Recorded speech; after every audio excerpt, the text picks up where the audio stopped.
tema, o Lisado pediu um tema, o título da mensagem e tal, e eu dei uma coisa mais vaga possível, porque eu queria fazer de hoje um tributo ao Café de Graça. Por isso eu falei que o tema da mensagem seria o sábado, porque eu acho que tem tudo a ver com o que a gente está fazendo hoje aqui. Então, o que é isso, sábado? Bem, é uma palavra bíblica e a gente traduz como sábado. E o sábado na cultura judaica era um dia da semana que eles separavam para poder ter o seu culto e até mesmo sua celebração. Era a sociedade inteira judaica que se mobilizava através dessa cultura, dessa agenda teocrática, porque era Deus que estava no centro da vida deles e tudo era feito através disso, dessa agenda divina. Bem, o sábado era o dia que eles separavam o dia do Senhor. Com a morte e ressurreição de Cristo, os cristãos ainda adotam esse dia, mas ele mudou para domingo. E hoje é comum a gente dizer o dia do Senhor, em vez do sábado. E a gente tem um entendimento que deve ser um dia de culto, um dia de ser guardado ao Senhor e tal, e série de outras coisas. Bem, mas o sabá na Bíblia, ele tem uma história muito mais interessante do que talvez a gente pode pensar à primeira vista. O que a Bíblia fala sobre o sabá é algo fantástico. Alguns rabinos dizem que o sabá é a catedral no templo. É o templo no templo. É o lugar no templo onde a gente pode ligar ao Deus Criador do mundo. Bem, para a gente começar, vamos em Isaías 56, quem tem a Bíblia. Eu ia trazer a minha Bíblia, a mensagem, esqueci. É bacana aqui. Mas eu vou ler o João Almeida aqui. E ele diz o seguinte, Isaías 56. Assim diz o Senhor: mantende o juízo e fazei justiça, porque a minha salvação está prestes a vir e a minha justiça prestes a manifestar-se. Bem-aventurado o homem que faz isto e o filho do homem que nisso se firma, que guarda de profanar o sábado e guarda a sua mão de cometer algum mal. Não fale o estrangeiro como se houvesse chegado ao Senhor, dizendo: o Senhor com efeito me separará do seu povo. Nem tampouco diga o eunuco: eis que eu sou uma árvore seca. Porque assim diz o Senhor aos eunucos que guardam os meus sábados, escolhem aquilo que me agrada e abraçam a minha aliança. Darei à minha casa e dentro dos meus muros um memorial e um nome melhor que os filhos e filhas, um nome eterno darei a cada um deles e nunca se apagará. Aos estrangeiros que chegam ao Senhor para o servirem e para o amarem, o nome do Senhor, sendo deste modo servo seu, sim, todos os que guardam o sábado, não o profanando, e abraçam a minha aliança, também os lavarei ao meu santo monte e os alegrarei na casa de oração. Os seus holocaustos e os seus sacrifícios serão aceitos no meu altar, porque a minha casa será chamada casa de oração para todos os povos. Assim diz o Senhor Deus que congrega os dispersos de Israel. Ainda congregarei outros aos que já se acham reunidos. Bem, essa é uma das passagens da Bíblia que podem servir como entrada sobre a grande história do sábado. O sábado era tido como uma das coisas determinantes na aliança do povo com Deus. Essa catedral no templo, esse momento onde um templo é separado para se identificar a Deus na vida, ele era marcante e ele fazia parte da aliança com Deus. Não era uma mera coisa legalista de se guardar uma coisa sem sentido e fazer algumas coisas sem sentido, não. Estava muito enraizado no coração daquela nação sobre o tempo de Deus precisa ser também o nosso tempo. Mas a história do sábado começa em Gênesis. E aí a gente vai em Gênesis 1. Em Gênesis 1 a gente já tem o princípio da história do sábado, desse momento onde o tempo de Deus se liga com o tempo dos homens. Em Gênesis 1 é interessante porque a criação é feita em 6 dias. São 6 dias no texto, uma poesia, e no 7º diz que Deus descansou. É um equívoco pensar que esse descanso significa Deus parando sua atividade ou rompendo de qualquer tipo de tarefa ou algo assim. Não. Na verdade, esse texto foi escrito numa cultura. E a cultura da época tinha um pensamento da época. Como a gente tem o nosso pensamento da época hoje, aquela época também tinha um pensamento. E os povos da Mesopotâmia, os povos do Egito, todos eles tinham um mito sobre a criação. E também tinha um mito sobre o templo. que era o lugar onde se cultuava Deus. Nesses mitos sobre a construção do templo, todos eles são construídos em 6 dias. Então o que a gente pode sugerir, o que o autor de Gênesis sugere é que 6 dias, como se a criação fosse um templo criado para que Deus pudesse habitar nele. Então quando a gente vê que o sábado, no dia 7º, Deus descansou, a gente pode entender como Deus habitando no templo que Ele mesmo construiu.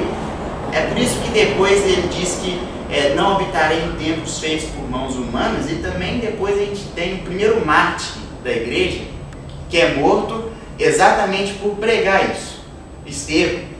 Ele morreu exatamente por dizer, olha, Deus não está no templo de vocês.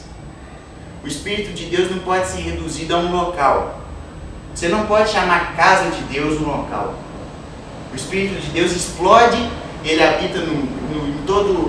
Não existe coisa criada pelo homem que Deus possa habitar. Bem, Deus criou seu próprio templo. E o seu próprio templo é a criação.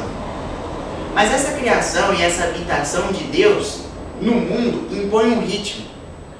Impõe um ritmo que não é construído por você ou por mim, não é um ritmo construído pelo próprio mundo, é um ritmo que foi dado por Deus a ele. Porque veja bem, não existia tempo, e o tempo foi criado também.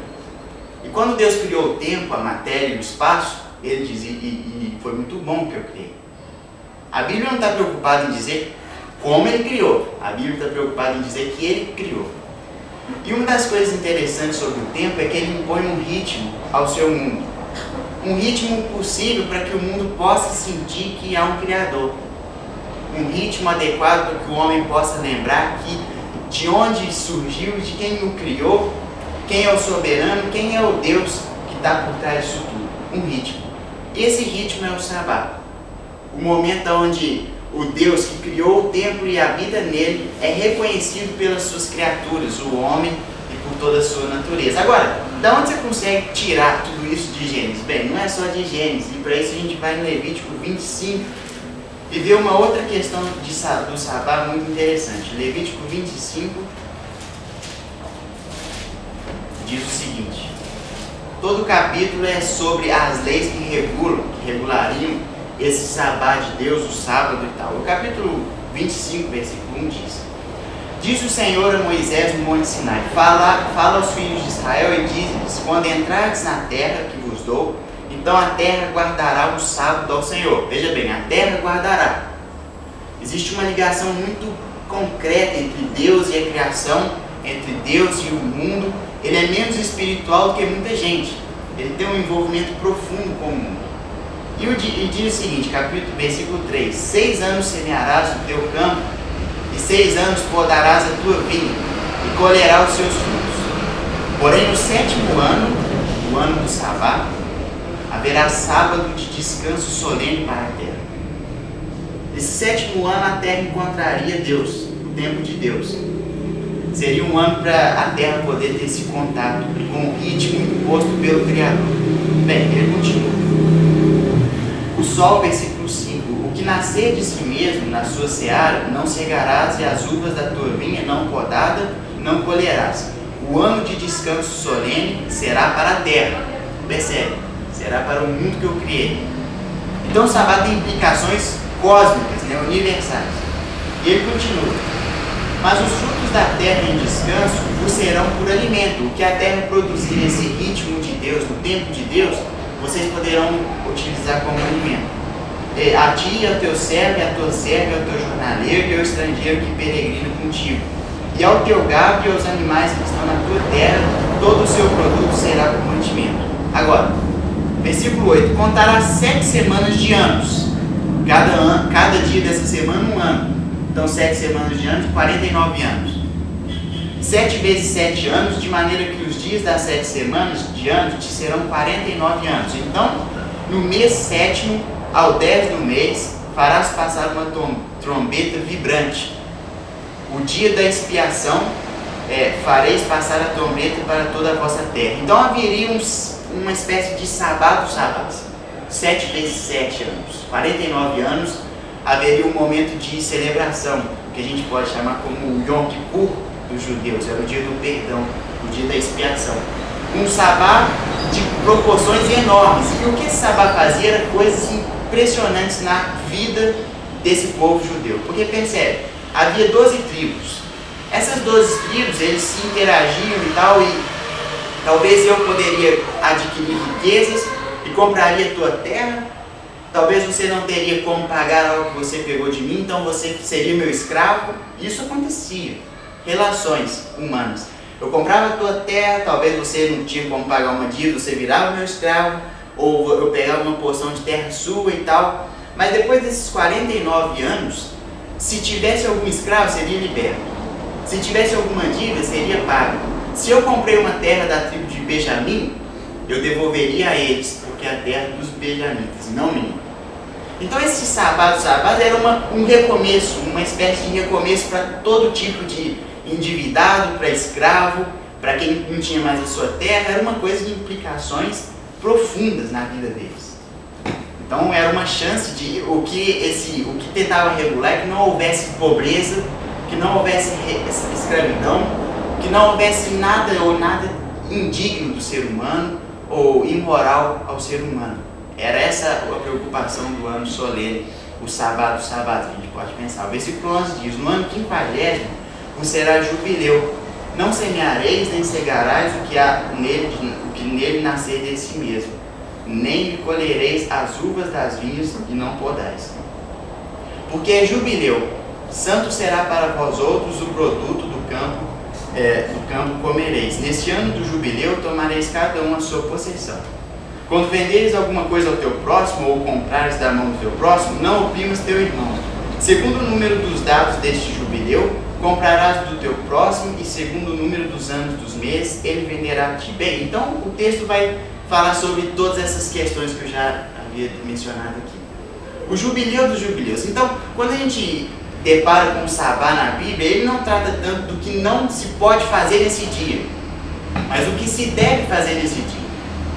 Não era uma coisa como alguns da época de Jesus imaginavam, e alguns da nossa época também imaginam, que alguns diziam o seguinte: olha, no sabá você não pode cuspir na terra e fazer lama com aquilo. Isso já é trabalho no sábado. Alguns diziam coisas assim. Mas a Bíblia está preocupada mais com o que fazer nesse dia, não com o que deixar de fazer nesse dia santo. Bem, a gente, olhando mais os textos, a gente chega em Daniel 9 e tem uma espécie de profecia que fala sobre um sabá sem precedentes. Algo que nunca aconteceu antes na história de Israel, algo que foi prometido por Deus do profeta Daniel. E Daniel 9 ele diz o seguinte: a gente conhece esse texto como a profecia das 70 semanas. Bem, ele diz o seguinte: falava eu ainda, Daniel, e orava, e confessava o meu pecado e o pecado do meu povo de Israel, e lançava a minha súplica perante a face do Senhor meu Deus, pelo monte santo do meu Deus. Falava ainda na oração, quando o homem Gabriel, que eu tinha observado na minha visão ao princípio, veio rapidamente voando e me tocou à hora do sacrifício da tarde. Ele queria instruir-me, falou comigo e disse: Daniel, agora sai para fazer-te entender o sentido. No princípio das suas súplicas saiu a ordem e eu vim para tu declarar, porque és muito amado. Considera coisa a coisa e entende a visão. 70 semanas, a gente leu isso em Levítico 25. 70 semanas estão determinadas sobre o teu povo e sobre a tua santa cidade para fazer cessar a transgressão, ou seja, parar com o pecado, para dar fim aos pecados, para expiar a iniquidade, o perdão, para trazer justiça eterna e para selar a visão e a profecia e para ungir o santo dos santos, ou seja, uma libertação, um tipo de restauração. Um sabá sem precedentes. Um momento onde o tempo de Deus se encontraria com o tempo dos homens e seria um tipo de salvação, um tipo de restauração, de cura, sem precedentes na história. Agora, essas 70 semanas, e ele vai continuar, são algo assim, 70 vezes 7, isso dá 490. Então é um sabá que realmente não tem precedentes. Ele é maior do que todos os que já foram instituídos na cultura judaica e para o povo judaico. O sabá, então, como a gente viu, é um tempo onde o ritmo de Deus é reconhecido. Porque, veja, se Deus habita no mundo que Ele criou, Ele precisa ser reconhecido pelos homens. Agora, reconhecer o Deus que criou criou o mundo e reconhecer o seu tempo é algo que é muito fugitivo, é muito furtivo e é difícil de se ter. É difícil de ter a experiência de Deus, é difícil de sentir esse ritmo e esse tempo de Deus. Porque o reino de Deus é uma coisa que é vista do lado de dentro.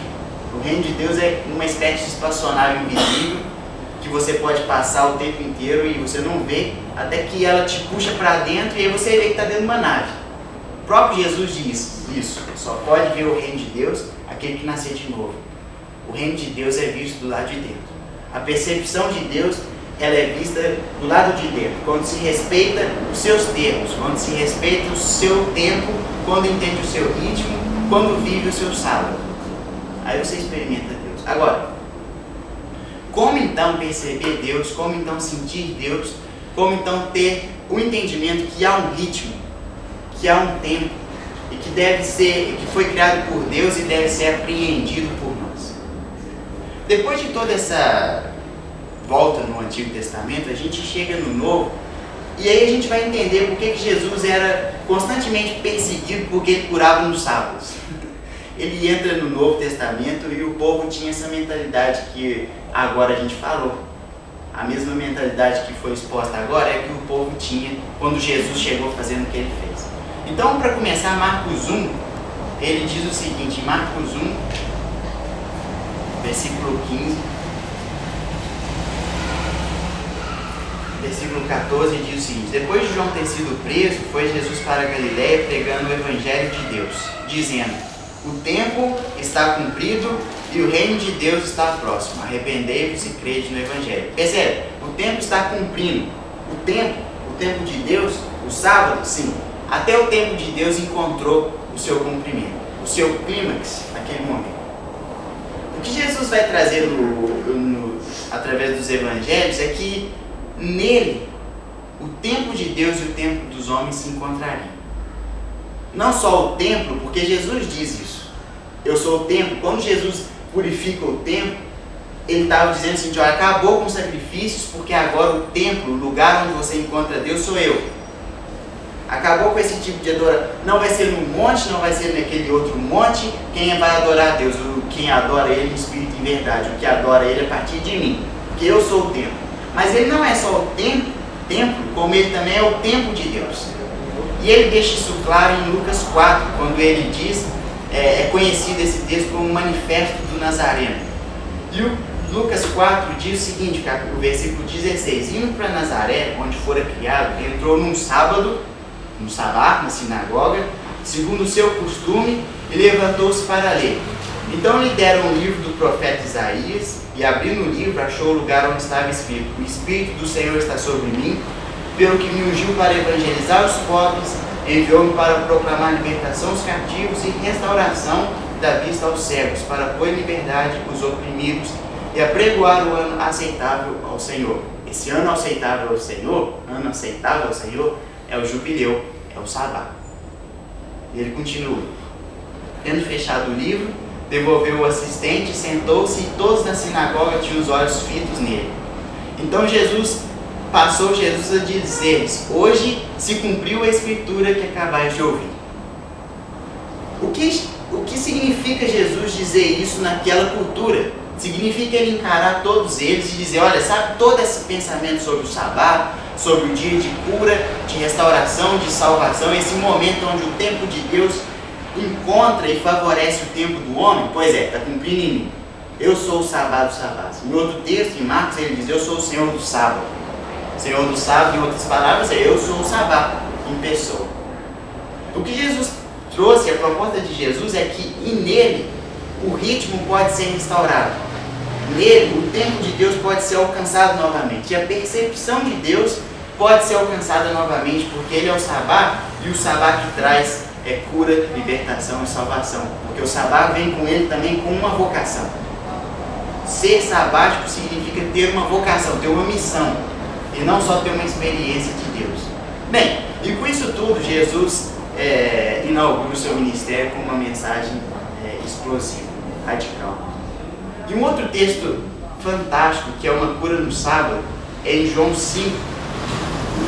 Quando, na época de Páscoa, E a época de Páscoa para Jerusalém era semelhante de efervescência, de festa, de celebração, à Copa do Mundo. É algo parecido. Quando você fala de Páscoa em Jerusalém, era todo o povo judeu reunido, celebração, porque é um povo que sabe dançar, é um povo que sabe fazer festa, é um povo judeu, eles sabem mesmo. E Páscoa é aquele momento de grande celebração. E Jesus, indo para a festa de Jerusalém, com seus discípulos na Páscoa, ele vira um pouquinho o rumo e vai parar num tal de Porta das Ovelhas, um lugar que não é bem um lugar de celebrar, não. É um lugar onde pessoas moribundas, pessoas que são leprosos, pessoas paralíticas, pessoas que são inúteis porque não tinham condição de trabalhar, iam, doentes, e ficavam lá. Um lugar sem iluminação, um lugar fedorento, um lugar terrível para se viver, indigno. E Jesus começa a ir para lá, e os discípulos falam: pô, tá maluco, o que você está fazendo aí? É para lá que é a festa da Páscoa. Ele está errado, mas Jesus continua. Eles vão entrando naquele lugar, e aquele lugar escuro, e eles pisam naquelas coisas moles, entram no dedo assim, e sentem aquele cheiro horrível, e pô, Jesus está maluco. E aí Jesus alcança um homem que havia 38 anos que estava lá. Agora, isso é impensável. É uma experiência que não tem como a gente traduzir, porque você ficar de cama um pouquinho de dias e tal, por causa de uma cirurgia, já é ruim. Agora, você ficar 38 anos numa situação daquela, é intraduzível. Bem, Jesus vai até ele e pergunta: olha, o que queres que eu te faça? E ele diz: meu amigo, eu fico aqui, tem um tal de anjo que deveria descer, sacudir para curar todo mundo, tá ninguém, eu estou aqui. Claro que eu quero, né? Em outras palavras. Jesus o cura, e logo quando ele sai, tinha 2 judeus mesquinhos e encontram com ele e diz: olha, por que você está pegando a sua cama e andando no sábado? Por quê? Pegar a cama e andar no sábado significa trabalho, e o sábado não é dia de trabalho, segundo eles pensavam. Então o que você está fazendo com isso? Ele diz: olha, me mandaram fazer isso, e quem me mandou fazer isso foi exatamente o cara que me curou. Aí ele diz o seguinte: olha, quando você souber quem é, você me diz quem foi que te curou, já que você não sabe, você não viu. E naquele mesmo dia, o paralítico estava no templo, Jesus vai até ele e diz: olha, não peques mais. Faz a gente pensar que tinha alguma ligação com o pecado que ele cometeu, com aquela situação. Não peques mais. E aí ele vai mais que depressa correndo até os judeus e diz: olha, foi Jesus que me curou, foi ele que me mandou e tal. E eles não pensam mais naquilo que foi feito, mas naquilo que não foi feito no sábado. Uma completa inversão do princípio bíblico de curar, de libertar, de salvar, que era o dia do Senhor, o sábado do Senhor, e trocou para algo que não se pode fazer. Bem, Jesus fez isso e outras tantas curas, e talvez isso foi uma das principais questões que levou ele a ser morto naquela cruz. Agora, com tudo isso, a gente pensa sobre esse dia maravilhoso, esse tempo de Deus, esse ritmo, que já não é mais o dia da criação, mas o dia da nova criação. Porque em João, quando Jesus morre e é ressuscitado, João diz: então, no primeiro dia da primeira semana, Jesus aparece. João está fazendo aquilo não é à toa. O que ele queria dizer é o seguinte: olha, há um novo mundo começando, uma nova criação. E ela começa na ressurreição de Cristo. E agora essa nova criação, ela tem um ritmo diferente. Ela não é tão o ritmo do 7º dia, ela é o ritmo do primeiro. Ela não é uma espera no sentido de uma presença divina, mas ela é uma celebração de vitória, uma vitória que foi conquistada na cruz e na ressurreição, e hoje é celebrada. Hoje o sabá é algo subversivo. Hoje entrar no ritmo de Deus, hoje sentir que Deus está na sua vida, é subversivo, completamente. É uma celebração de vitória, é um posicionamento de vitória e uma missão que é de vitória. O próprio Jesus, antes de ter essa pregação e dizer em Nazaré que o sabá era ele estava no deserto. E ele foi no deserto enfrentar e desalojar o inimigo, desalojar o mal. O mal não foi até ele que foi até o mal. Ele foi levado pelo Espírito de Deus. E chegando lá, ele sofreu 4 tentações. Ariovaldo Ramos costuma dizer isso. 4 tentações. A primeira é que ele teve que esperar. Ele esperou e o mal não aparecia, ele ia enfrentar o mal e o mal não aparecia. Bem, ele apareceu nos 40 dias. Primeira tentação, ele teve que esperar. Mas ele foi para desalojar o mal. E quando o mal chegou, ele foi testar o batismo dele. Ele havia acabado de ser batizado. Eu vou testar o seu batismo. Eu vou testar a sua identificação com a morte e ressurreição de Cristo. Eu vou testar se você realmente tem envolvimento com esse novo sabá, com esse ano aceitável. Eu vou testar você. E ele venceu a tentação e desalojou o mal. Porque agora o deserto já não era mais do mal. O deserto era dele. O mundo era dele. A vitória foi proclamada. Bem, então o que significa reunir no domingo do Senhor, no domingo da ressurreição, com um grupo de pessoas num lugar como esse? Significa que estamos num lugar sagrado? Não. Temos vários templos aqui, são sagrados, eu, você, templos de Deus. Mas significa que é um templo. Há uma comunidade que celebra um templo. E nesse exato momento, o nosso templo está ligado ao templo do céu. E aquela oração que Jesus nos ensinou a fazer está sendo cumprida. Seja feita a tua vontade, assim na terra como no céu. Está sendo cumprida agora. O nosso templo encontrou o templo de Deus. Mas é um momento de celebração, porque é subversivo. E assim como o sabá tinha um propósito missionário de salvação, de libertação, de restauração, o sabá hoje ainda continua com esse propósito missionário. Através da cruz e através da ressurreição, aqueles que se identificam com Cristo têm esse propósito de entrar no terreno do mal, desalojar o mal. Por isso que o tempo com Deus tem muito mais significado quando é vivido de forma missionária. Porque eu e você vivemos a semana inteira desalojando o mal para reunirmos e podermos celebrar que o ritmo de Deus está sendo obedecido e que a vitória de Deus está acontecendo. Através da minha vida, através da sua vida, esse ritmo está acontecendo. E a gente reúne para poder celebrar um canto de vitória. Não é mais um canto à toa ou um canto de descanso, é um canto de vitória, um canto de trabalho. Em um dos textos mais fascinantes de toda a Bíblia, o meu preferido, que é o Romanos 8, coloca, na verdade, um fardo ao coração daquele que se identifica com o templo de Deus. Aquele que já entendeu que nós vivemos a nova criação, que nós vivemos o reino de Deus, que o mal está vencido e precisa ser desalojado. Romanos 8 é um fardo. É por isso que eu volto ele agora para ler um texto, alguns versículos desse capítulo, que diz o seguinte. Do versículo 26 ao versículo 30, fala sobre a oração, mas antes disso, o versículo 18 diz o seguinte: porque para mim tenho por certo que os sofrimentos do tempo presente, não o lugar presente, não é o mundo presente, é o tempo presente, não podem ser comparados com a glória a ser revelada em nós. A ardente expectativa da criação aguarda a revelação dos filhos de Deus, pois a criação está sujeita à vaidade, não voluntariamente, mas por causa daquele que sujeitou, na esperança de que a própria criação seja redimida do cativeiro da corrupção para a liberdade da glória dos filhos de Deus. Porque sabemos que toda a criação a um só tempo geme e suporta as angústias até agora. Isso é um fardo ao coração daqueles que vivem o sabá de Deus. É um fardo porque o sangue derramado está gemendo na terra. As bocas famintas estão gemendo na terra. As vítimas dessa cultura pornográfica estão gemendo na terra. Os seres humanos escravizados estão gemendo na terra e eles estão aguardando a revelação dos filhos de Deus. Cadê os filhos de Deus? Nos prometeram, disseram que seria um ano que o tempo do Senhor encontraria o nosso tempo e que haveria libertação. Nós gememos, nós aguardamos e nós não o vemos. O sangue clama, o mundo clama de tanta injustiça, e eles esperam a revelação dos filhos de Deus. Mas cadê esses filhos de Deus?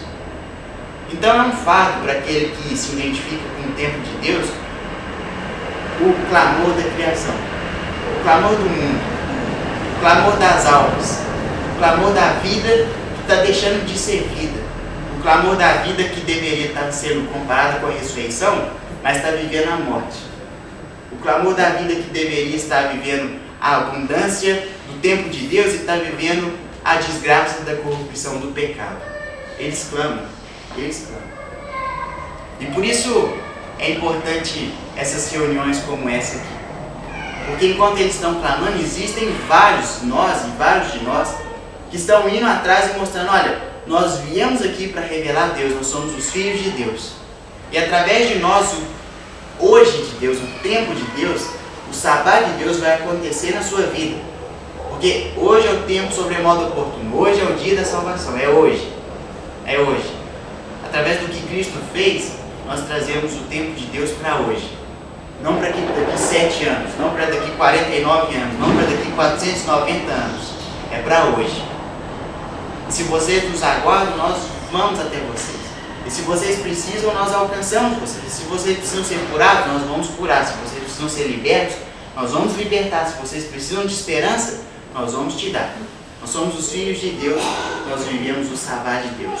Nós entendemos que o ritmo da vida é o ritmo de Deus. Nós entendemos que o momento onde pode haver libertação é no momento onde o tempo de Deus encontra o nosso. E por isso nós vivemos juntos celebrando. Então, olha, é um grande privilégio estar todo mundo aqui. E é um grande privilégio acreditar nisso aqui. Porque isso é algo subversivo. Isso é um brado de vitória, a trombeta do sabá. Que está anunciando, olha, os filhos de Deus estão aqui. O ritmo de Deus está sendo respeitado. E ele vai desalojar cada vez mais o mal. E ele vai alcançar cada vez mais terreno para o reino de Deus. Então vale a pena, viu, o café de graça. Vale a pena acreditar no sabá de Deus, vale a pena acreditar nesse tempo, vale a pena confiar que nós estamos interceptando a terra com o céu. Nós estamos invadindo esse lugar, a terra de dor, como a gente viu na música, como o ano e o tempo salvador de Deus. Então que a gente possa experimentar também, algo que eu gostaria só de deixar para vocês, é que a gente pode experimentar esse sabá na nossa vida pessoal, nos nossos momentos de oração. Porque quando nós entramos no nosso quarto, fechamos nossa porta e deixamos que o nosso tempo seja invadido por Deus, nós estamos construindo um palácio, uma catedral no templo. O nosso templo está sendo uma construção. E ela está entrando no nosso coração e está abrindo as portas e deixando um ar fresco entrar, tirando toda a teia de aranha, tirando a escuridão e deixando o sol raiar. Então vale a pena, uma forma de sentir que Deus tem feito algo no mundo, é dobrando os joelhos e buscando Ele em oração. Na oração nós temos a perspectiva correta. Na oração a gente sabe quem ainda está no reino, quem ainda está governando e de quem é a palavra final. A oração nos impede de cair em qualquer tipo de ilusão. É um realismo profundo, é só ler os salmos. Orações de realismo profundo, mas elas nos dão a verdadeira perspectiva, que existe um ritmo. E ele foi quebrado, mas a cruz e a ressurreição trouxeram ele de novo. E ele está forte, e ele é a palavra final, e no fim das contas vai acontecer nova criação, novos céus e nova terra. E o tempo de Deus enche toda a terra, assim como sua glória. Então, vale a pena. Vale a pena acreditar no café de graça e vale a pena participar dessa comunidade de subversão, essa comunidade que anuncia o reino de Deus.